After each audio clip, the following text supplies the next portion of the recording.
உலகத்திலேயே 2000 ஆண்டுக்கு முன்னாடி 45-46 பெண்பால் புலவர்கள் சங்க இலக்கியம் படைச்சிருக்காங்க.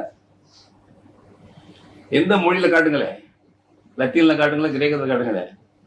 அப்ப இங்கிலீஷ் பிரெஞ்சு எல்லாம் கிடையாது, அதுல காட்டுங்க பார்ப்போம். ஒரு 2500 ஆண்டுக்கு முன்னாடி 45-46 பெண்பார் புலவர்கள் சாதாரண நமக்கு.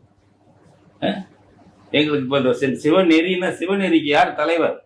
காரைக்கால் அம்மையார். நவீன சிவநெறிக்கு காரைக்கால் அம்மையார் ஒழுங்குபடுத்தி அந்த சிவநெறியை பெரிய அளவு கொண்டு வந்தது யாரு? பெண்பார் புலவர்கள். தலைவன் என்றால் தலைவி அவளுக்கு பேரு. கணவனுக்கு தலைவன் சொல்லுவான் சங்க இலக்கியத்துல, அவளுக்கு என்ன பேரு? தலைவி.